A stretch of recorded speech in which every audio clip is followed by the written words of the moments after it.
Hello, welcome to this is Polyphonic video blog number 11, and I was originally going to be sending one on Tuesday, which was requested, but this week for me has been focused a lot around the New York Philharmonic associate principal horn audition and third horn audition. So I just was trying to record my Polyphonic video blog, but managed to get kicked out of my room for room service.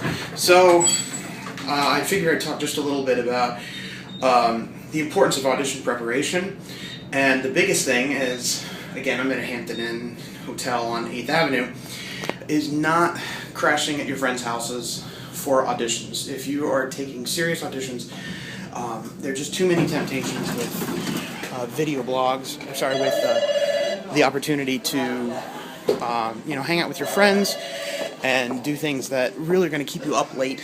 And if your whole point is, if you're going on a job interview, you want to be going on job interviews for business purposes and not just hang out with your friends. Now, that's not to say you can't have any fun, but you need to remember that it's work first for auditions, and there are going to be people here who are taking it very seriously, and they're going to do a great job.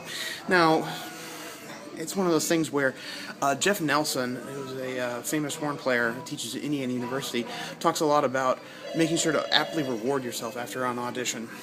And that's the time, after the audition.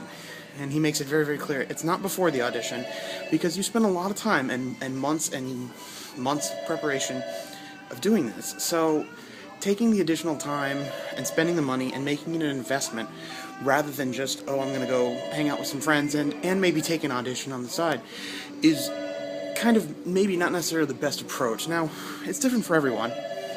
So I found, though, the people who have been most successful with auditions, though, are the ones who take it very seriously and the ones who get in there and get the job done. So that's just one thing to consider whenever you're going around. Sorry about the phone ringing in the back. I'm down at the front desk area, and that's also something that my dad mentioned, is that business comes first when you're on trips, and you don't want to be walking around, drunk or having a couple drinks the day before your audition or even the night before your audition. Afterwards, you can be 3.5 to 4 sheets to the wind, however you feel is appropriate, provided you didn't advance or if you just want to hang out. So just kind of some important things to remember when you're doing these auditions, if you choose to do orchestral auditions. It's the same, though, with it's actually a little bit more intimidating. I did some job interviews with collegiate teaching positions. The nice thing about auditions for orchestra is that you're in the room for 10 minutes, 15 if you're lucky, behind a screen, you play it, and you go home. Or you get advanced to the next round, whatever. However, with a collegiate teaching position, you're being watched all the time, and you're being evaluated all the time, up until the point where you close the door on your hotel or wherever you're staying. So that's kind of an interesting approach that's a little different, and frankly, to me, a little bit more stressful. I don't mind going in and just hammering out excerpts, but being judged on your poise, on your how you look, and all the little things, and some of them are completely irrelevant, but some people care which hand you eat your fork with. And is that important? No.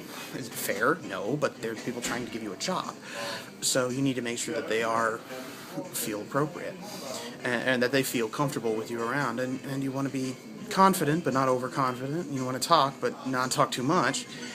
And that's something that I've learned is just, it's a little different when you're interviewing for a teaching position, because that's all in addition to performing and teaching, which teaching, there's an art to teaching too, and those of you who just say, oh, you just go in and wing it, I'm going to slap you, because that's not what's in the best interest of the students.